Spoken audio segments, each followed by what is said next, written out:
But anyway, just a kind of a recap on what we did then. We were talking about the relativistic aspect of ethics the in our present postmodern era. In fact, postmodernism is is characterized by this utter exploding of any kind of foundations. The idea that there are eternal truths, for example, or that there is anything meaningful behind the words that we say. They call them floating signifiers, that we've all agreed upon in terms of having meaning. So, really, this whole idea of relativism has defined philosophy since about the 1980s. I think that's about when Jacques Derrida started really writing about this and started to come into the common conversation. Um, and for many people, especially older folks, like ourselves, I guess, who have grown up with some sense of certainty, this I know, an idea of an absolute truth.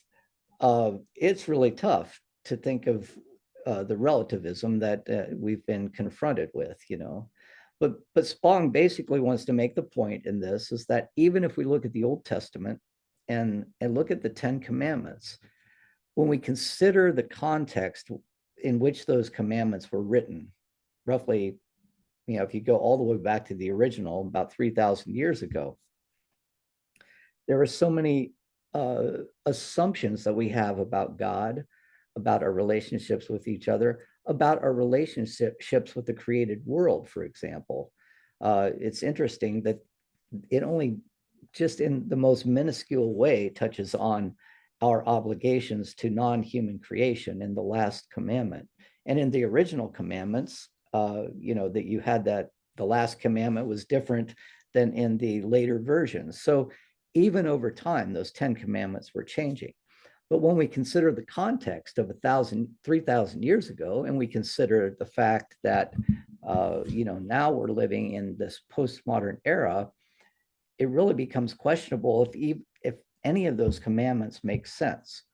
And remember what Spong is always going to be returning to, and it's this idea that's really foundational to this book, that the three-tiered theistic universe just does not make sense to us anymore. The idea that a God is somehow external to our universe, who breaks into history in special circumstances, sets aside the laws of natural science so that miracles can take place.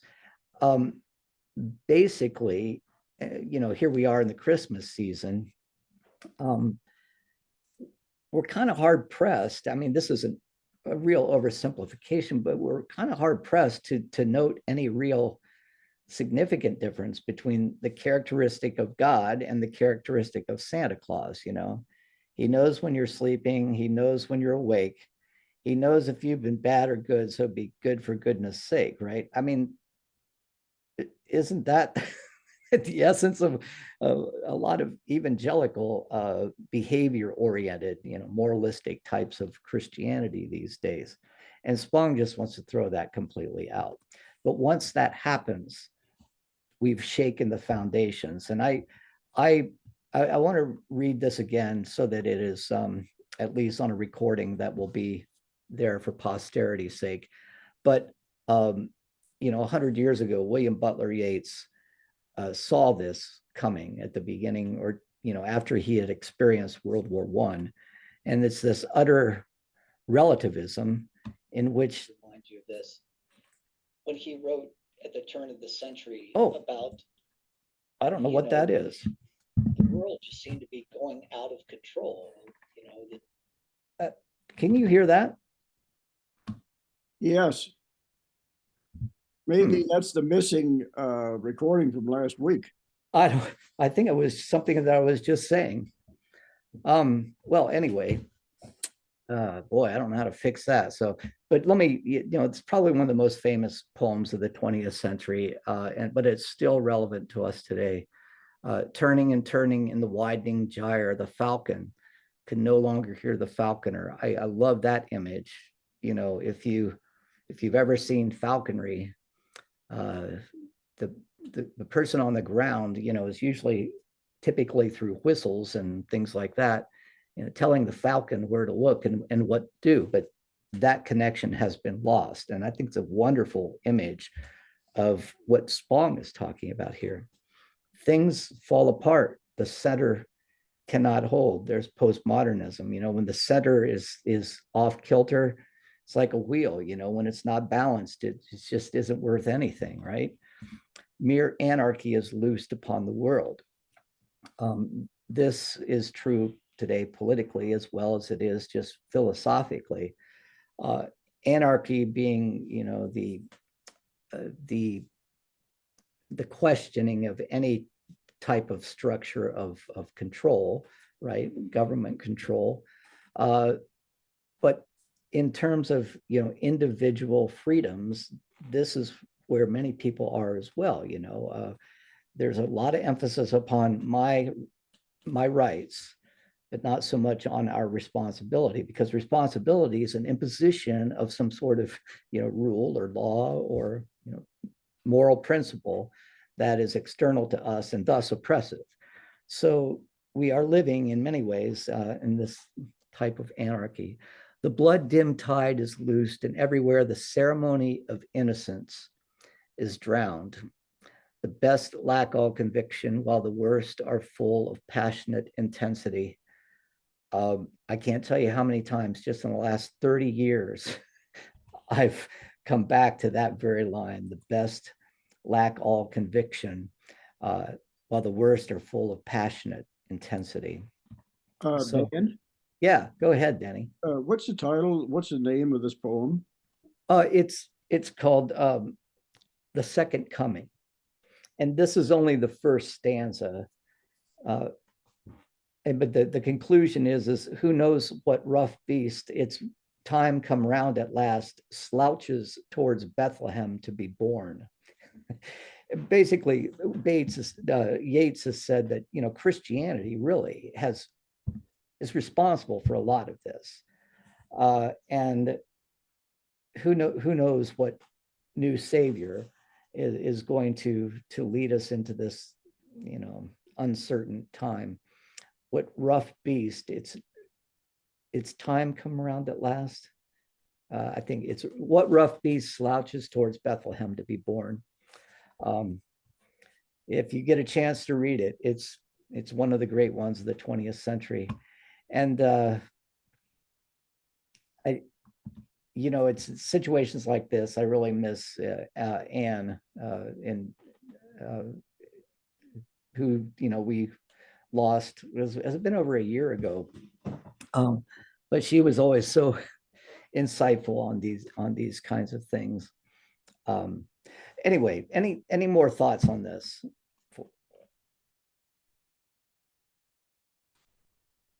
I see that Chuck has joined us. Welcome, Chuck. Good to see you. Well, here's one that we've been kind of looking at already when we were looking at our John Dominic Crossan book, and it's the idea of prayer. Now, we looked at the greatest prayer, his book, where we took several months to look at just the structure of the Lord's Prayer. The first half having to do with God and God's will for the world, and the second half having to do with how we participate with God in the achievement of that will.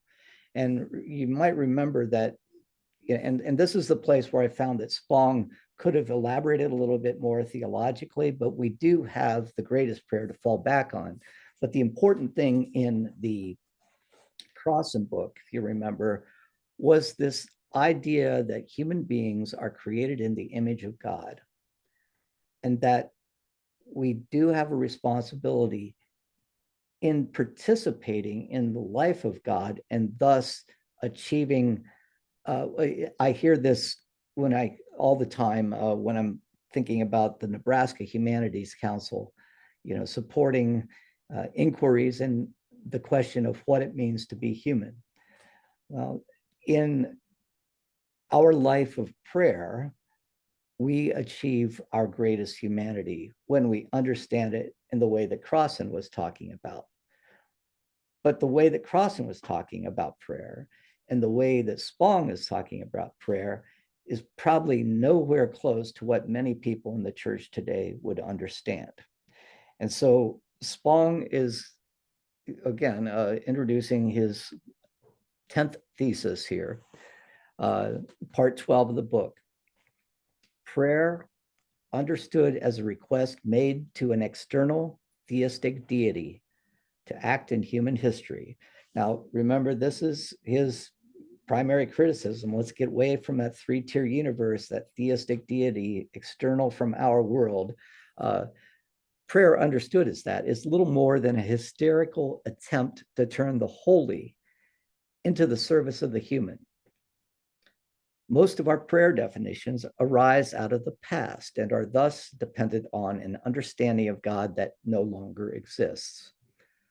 The God who answers our prayers has ceased to be a believable God in our day. A new way to understand prayer cries out to be developed. And to summarize Spong in a single sentence, he is going to look at prayer not as an act or as something that we do, but rather as something that we are and something that we experience in community in this ground of being that we understand to be God. And that's a tough one, right? Because if you're like me, well, I'd love to hear some of your thoughts on prayer. But when I was young, you even though you reach a place where you're moving past the just the kind of the concrete literalistic thinking of a child, but as you move into high school, you still tend to want to uh, believe what the Bible says if this is what you have been taught. And of course, I wanted to be a good Christian at the time, and I was always taken by the verse in Matthew says that if you pray with faith, you can move mountains, basically. And so what happens when you pray with fervent faith and the mountains do not move? Then all kinds of questions come to the fore, right? And usually prayers are for, we rarely pray. We rarely tend to pray for things that we're very happy about. Uh, like they say, there are no atheists in foxholes. We're usually praying for things that are, oppressing us or barreling down hard upon us and threatening us.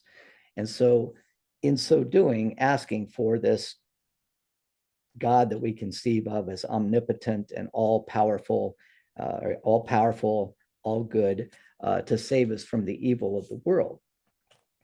But then when that doesn't happen, questions are raised about God, God's omnipotence, and God's goodness, as well as ourselves.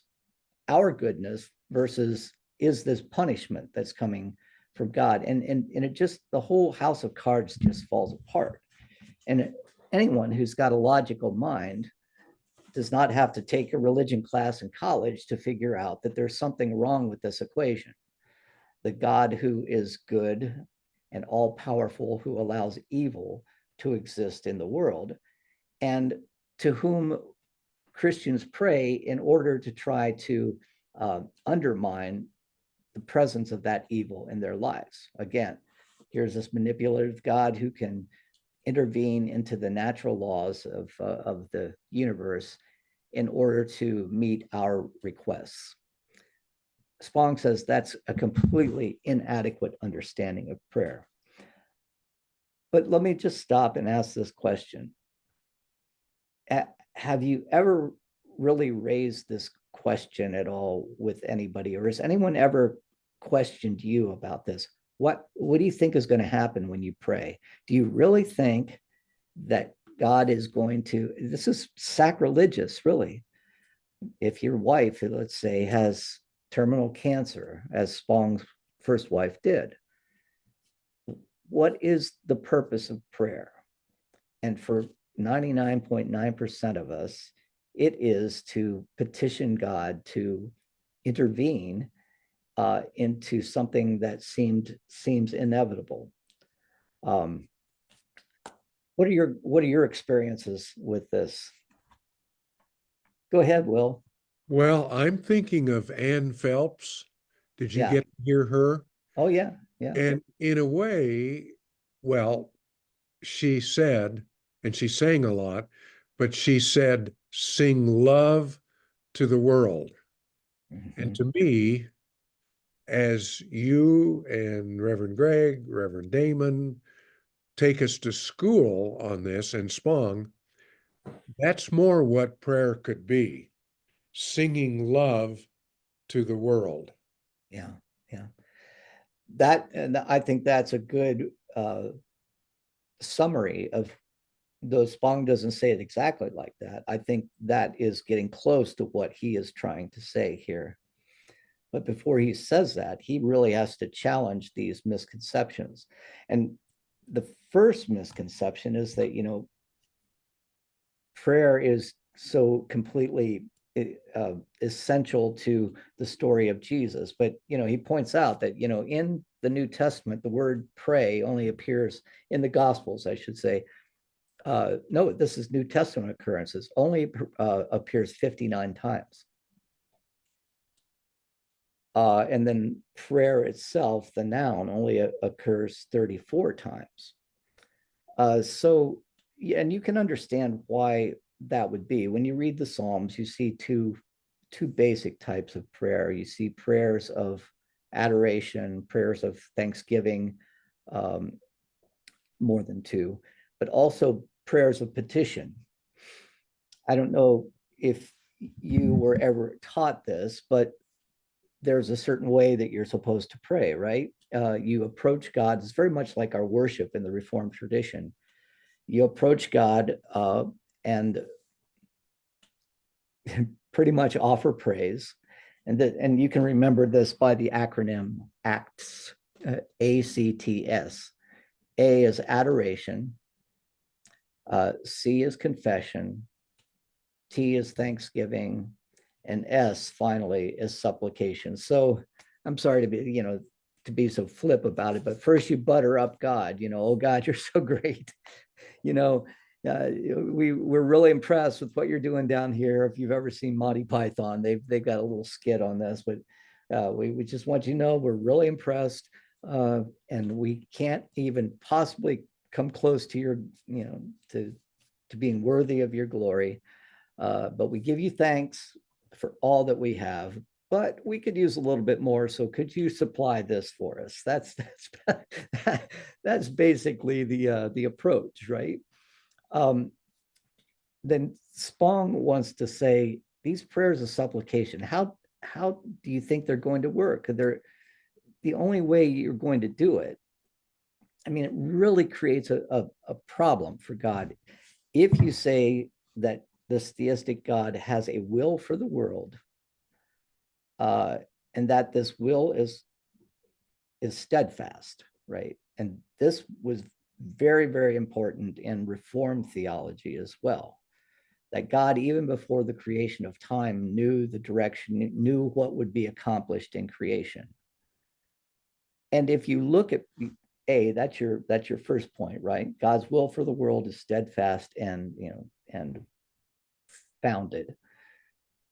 B, if you're praying for something that obviously is not happening, then aren't you asking God to set aside God's will for the world in order to uh, provide you with what you need, right?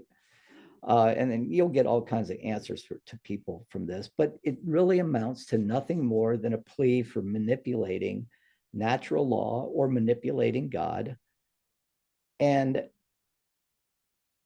embroiling yourself in all kinds of questions about the omnipotent God who is good, who is not, for example, healing your wife of cancer. Where's the problem there? Well, it's not with God, we know, so it must be with you. Well, that's not a very good way uh, to really preach the love of God in the world. But this is where most of our prayer has fallen, unfortunately. So Spong wants to suggest that prayer is not so much an act, which inevitably involves this manipulation, this, pleading for manipulating the laws of nature, but a way of being, in the world, that he summarizes. And Will, this is very similar to what you just said, as sharing being, life, and love with others. Let me read that place, because that last paragraph on page 248, that day, the day he's talking about is when he meets with his, you might remember this story. He meets with a friend of his, one of his parishioners in Virginia. She gives him a call and says, "Hey, can you come and see me? I really need to talk to you." And she didn't want to talk about it on the phone. So he, clears the schedule and goes and sits in the hospital with a woman who was relatively young, maybe in her 40s, had 2 children, the wife of a country doctor. And she has just been told that she has stage 4 cancer and is probably not going to live for the next 6 months. And then Spong asked the question, what does this diagnosis do to you? How are you feeling right now?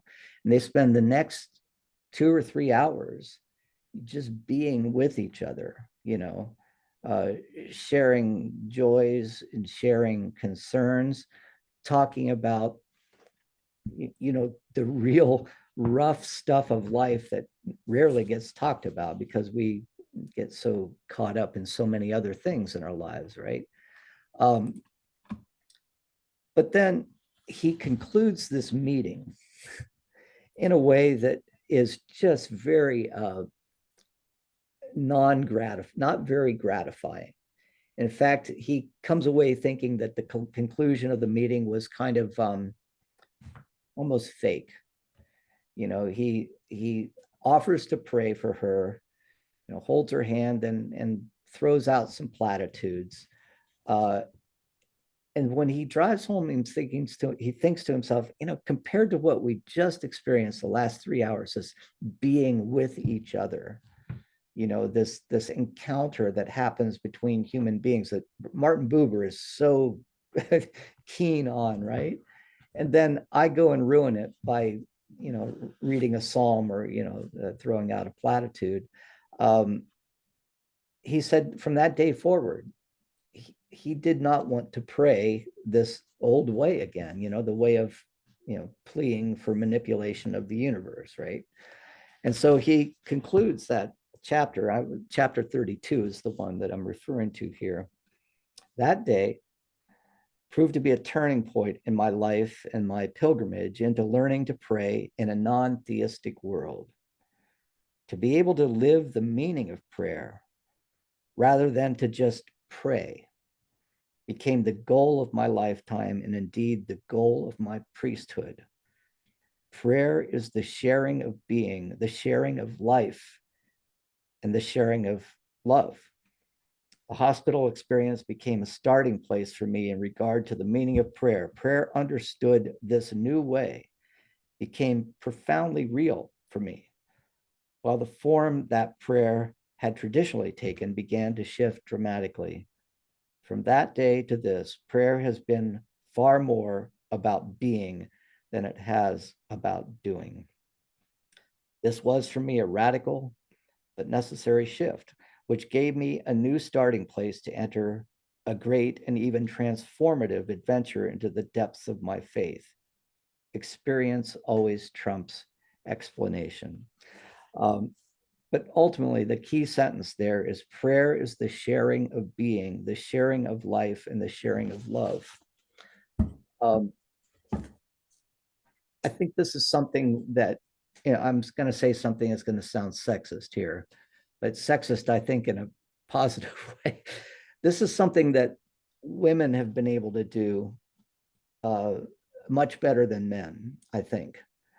Uh, Men tend not to want to share the being and the life and love in a way that really gets down into the marrow of our existence. Uh, there was some research done at Harvard in the 70s by a woman named Carol Gilligan that said that, just the way that women are raised to be, communal characters, they tend to be able to, share their emotions a little bit better. Even if you look at women's or young girls' games like skip rope and I can't. Hopscotch is the other name. These are games that are collaborative, right? And if you look at the way conflict is resolved among girls playing, according to Gilligan, they will not enter into a conflict. They'll just stop playing the game if there's a problem, right? Because they don't want to break community. Boys, on the other hand, their games are all about competition and who's the best. Think about King of the Hill, right? And if there is a conflict, they will argue until the last point, and they'll come up with all kinds of elaborate rules on how to prevent this problem in the future. But because of that, males, and hopefully we're moving away from this, but males, the way we're socialized, we create a lot of walls in front of us, because our initial approach to the world is competition. Economics even perpetuates that for us, in the capitalist society that we live in. But I think what Spong is getting at here is, let's even in those situations where it's so difficult to do, what does it mean to be truly human? If it does not mean to be one who can enter into the humanness of another and share that being. This is Martin Buber, my favorite theologian, all over again, right? Share in the being life and the shared love of that experience. And returning to the greatest prayer, that's exactly what John Dominic Crossan had in mind when he said that this is what our calling is in living towards our being created in the image of God, achieving the true image of God within ourselves by sharing being, life, and love, all grounded in this ground of being that we're referring to, not theistically, but panentheistically as God. So some thoughts about there. I started a little pontificating there a little bit. I'm sorry. Any questions? Al, I'm glad you joined us. Dan, Yeah, go ahead, Denny. would John Lewis's wonderful comment, when you pray, move your feet Yeah. into this? Yes. But your feet are always moving, right? The the movement of the feet is towards another. And you know what he meant. Yes, of course. Well, there's the other way that Saint Francis said it, and said, preach the gospel always, and if necessary, use words. Uh, I thought most people knew that one, so I've not been saying it that much, but it is a great way to really get at what we're talking about here. But it's even richer than that. It is, if we are all grounded in this being, and this being is God that we all share, it's like we're swimming in an ocean of God's being, then recognizing that shared being in another is an act of prayer. It's an act of adoration. In moments of vulnerability, it can be an act of confession. In moments of joy, it can be an act of thanksgiving. And also it can be supplication, letting people know what you need and how you may be able to fulfill their needs, but it's not asking this theistic entity from above to, to set aside the laws of nature in order to fulfill your petty request. No.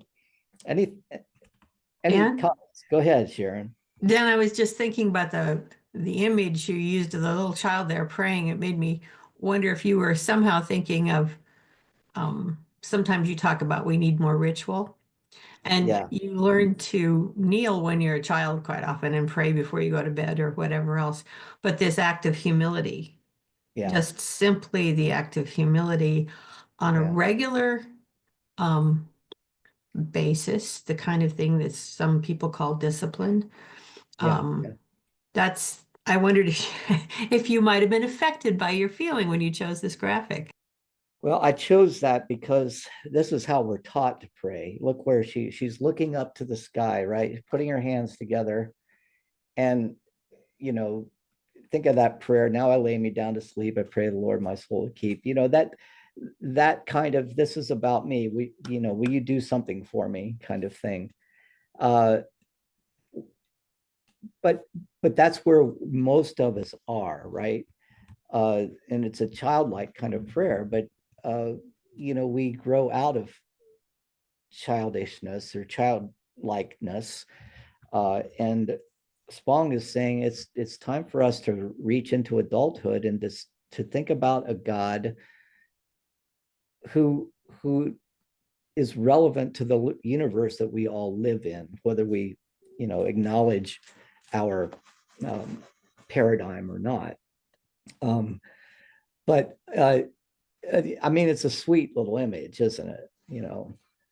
But how do we move people from this, which is which is perfectly fine, but it always confused me a little bit that I prayed to God, but I also wrote letters to Santa Claus, and they're roughly the same kind of things I was asking for, right? And isn't it interesting that our traditional understanding of what God looks like looks a lot like Santa Claus? And by the way, that there was a Canaanite god by the name of El who had these same characteristics. He wore a pointed hat and a great big long white beard. He was the high god of the Canaanites. So this image has been around for a long time. Not something I'm trying to move towards, but anyway, I don't know, I Sharon. think the Go ahead. aspect of ritual or discipline, though, too, can carry some people through. If you take that act of a child who learns early to behave a Yeah, certain way, and yeah, then you get to the middle schooler who's probably doing the same thing out of habit and goes, "What in the world am I doing?" And it's not the same prayer, and this one doesn't fit me anymore, but sticks with the ritual until right. something makes sense or a new prayer comes along or a new understanding comes along. And then, like you Exactly. said, and I think Reverend Greg is and Damon have talked about this a lot too. The concept of humility. If you're in a posture that puts you in a physical humility, then something else is going to happen. Right. And I've often talked with college students about this in the class, is what I asked them to explain to me what the difference between a ritual and a habit is. And you even were even talking about that, you move into middle school and things become kind of habitual. But the one thing that separates a ritual from a habit is there's some sort of meaningful narrative behind it that you are reenacting in a meaningful way. You are participating in the story through the ritual. I brush my teeth every morning, every night. That's a habit. I I worship uh, God in the church on Sunday because I like to participate in the ritual that the liturgy provides. That's ritual. So, if we're going to allow prayer to be something that is meaningful, we have to come up with a narrative that is going to a narrative that's true to the Christian faith, that is going to ground the ritual in itself. So what kind of ritual can we arrive at that is going to be supportive of sharing of being, life, and love. And one thing I think we do really, really well at First Pres, not because we're trying to address some, problem in society, but also because we're trying to live out a narrative that is foundational to our faith. And that is the United Harvest that we do every month. And our food distributions, our attempts to try to address some of the social justice issues. Those aren't just habits, right? Those are rituals that are enacted, and they are narratives that are enacted. They become rituals for us. I kind of think of the United Harvest experience as a ritual to me. um, I don't know. And any other thoughts? Yeah, Dan, Yeah. it is kind of the main conflict here is, in the nature of prayer, because you do have certain elements where it kind of goes along with the Spong and crosshand, the move your feet when you pray comment that Denny referenced is Right. certainly there. I remember I was, always impressed, even as a small child, to hear John F. Kennedy in his inauguration conclude, I think, by saying, "We know that God's work must truly be our own." That I'm not sure too many politicians could get away with saying that now. And I remember I was pretty impressed with that, even though later I figured that that was probably written by a Nebraska Lutheran graduate of the University of Nebraska College of Law. But still, it makes the point Yeah. that it's a that there is that element that's out there, but Mhm. it's so difficult, and all you have to do is go to church to see how um, embedded this little girl's idea of prayer is, of looking up.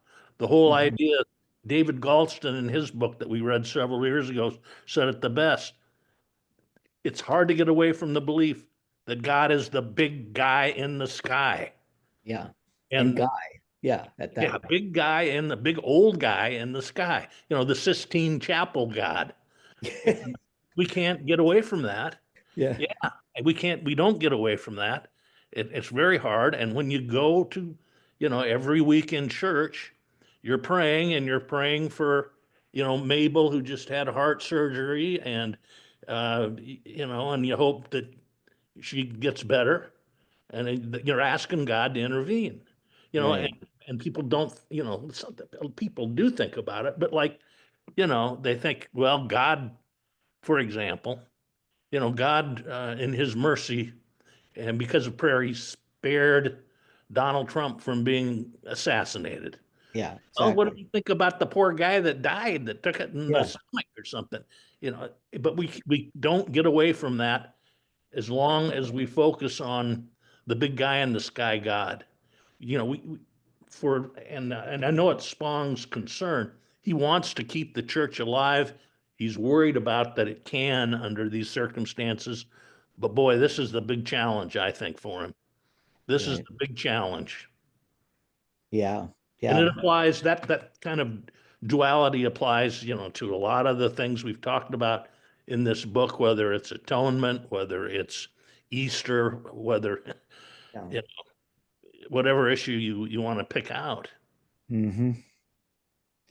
Yeah. And it really hinges on everything that he comes back to, and exactly what he started with is this: as long as God is in the sky, and God is, manipulating, and the creator who is all powerful over everything, then we're going to continue to pray like this. And this is going to be our attitude with the child, a very cute picture, but it's not a cute picture when it's a 40-year-old uh, person who is sophisticated in every other way about life. Maybe a lawyer, maybe a judge, maybe a doctor or whatever, but still living in a medieval paradigm. Uh, and I think that may be our first step, is just let's teach people a new paradigm, and that what it means to be living in God, or instead of uh,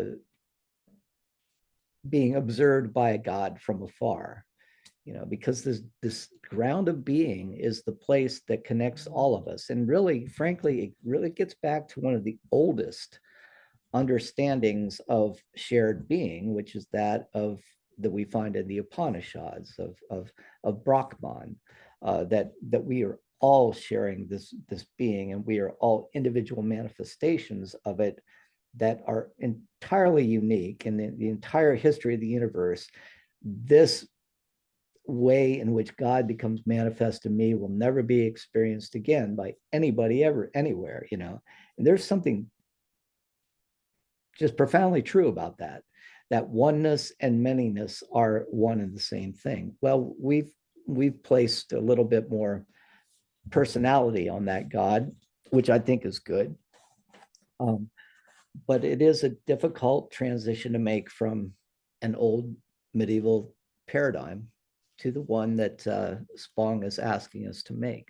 Another quick point, Dan, and if maybe whether or not you agree with this, but it would be a lot easier for the open concept that Spong and Crossan are talking about, a lot easier for a Jew to adapt to.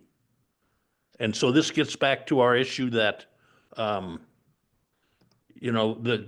things changed when the Jewish wing of the church went out and the church became westernized.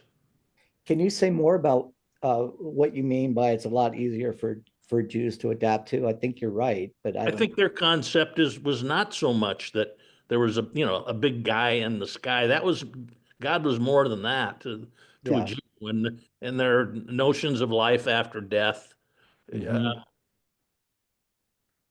I don't know. I just think it would be easier for them.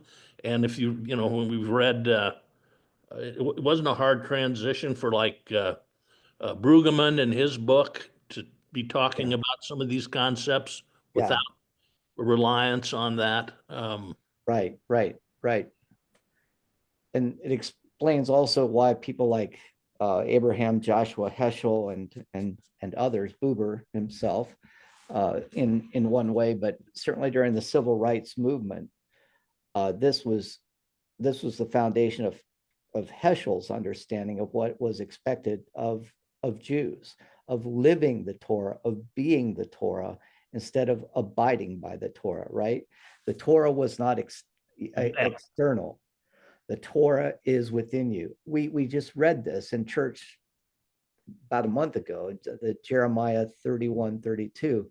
The days are coming when I will write the law on your hearts. You will not need the tablets of stone, but the law will be written on your hearts. That is a watershed moment, I think, in the history of the Israelites. And it came in utter destruction of the temple in Jerusalem in Jeremiah. And Jeremiah didn't give up. He said, we need a new paradigm, right? And it was revealed to Jeremiah that this paradigm was like, we've been spending way too much time focusing on stone, and whether it's the external stones of the temple or the external stones of the law. No, that law was originally meant to be here. It's not something that was ever inscribed and did not exist before, but it's something that we come to discover about ourselves as true human beings created in the image of God. And I think that is where Jeremiah was going with that as well. And so prayer becomes living out that image of God in community, in the recognition that you share being, life, and love with others who are equally human. The other example that I thought of was that we talked about in connection with some book was the understanding of the sacrifice of the lamb, what the purpose of that was. Right. Yeah, sure. Right. Exactly. And how that has been adapted to the Christian atonement idea, misadapted, I should say. Well, anyway, I will move on here. Are there any other comments? There's some people I can't see. So there's Chuck and there's Al. And okay. Any other comments? Do we move on? So do you all know how to go out and pray now? You know, it's just Yeah. being, you know, being, go ahead, Chuck. Just a story to add to the conversation.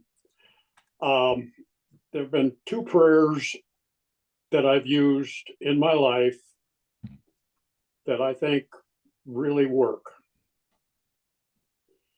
And I pretty much discovered them when I used to be running and doing long distance running and sort of thinking and preparing lectures and all of that kind of thing while I'm plodding along.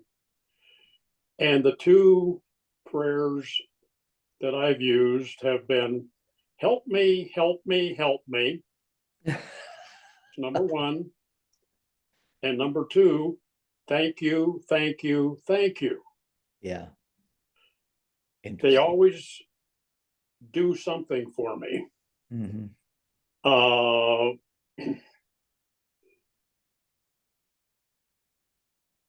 Somehow they do something for me, and a lot of what people are talking about, and God in me, and Jesus in me, and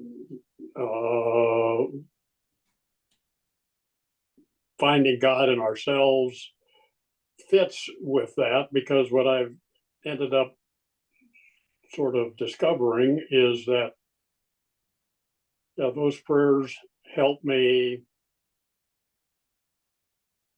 perhaps read the laws that have been written on my heart. Nice. Yeah. Oh, that's great. So, it's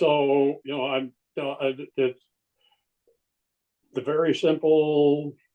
I find it very useful, and just a story.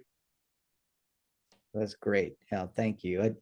Yeah, that image of the law written on our hearts is one that, you know, the more I think about the Old Testament and the history, you know, and really the education, you know, this is a marriage between a people and their God, so to speak. And, you know, just like any marriage, there are conflicts and everything, but sometimes there are watershed moments when, oh, I know our bond differently and in a much richer way now as a result of whatever may have happened. But that Jeremiah passage, a law written on their hearts, is a watershed moment in the marriage between God and God's people. And try to hear that not in the theistic way, but in, you know, this way that we're talking about here. Any other comments? Well, we have just a few minutes left. It's a nice discussion. I want to introduce our other. Apparently I can't move backwards. So that's too bad too. I don't- Anyway, I'll just have to remember. I don't know what Any that's all questions about. that. William Butler Yeats, I'm sure you all know that. that poem. Let me try to figure out what's going on there. Well, whatever. Who knows what rough beast slouches towards Bethlehem to be born. That was me. Okay. All right. Well, let's just move on. Well, I'm not going to talk about prayer because what Spong wanted to do What? is really challenge, you know, some of the things. Okay. All right. Really, What I think this for many people is going to be one of the most challenging chapters. I think what I'm going to do now is try to figure out what's going on, and I will we'll meet again next Wednesday when we'll talk about life after death.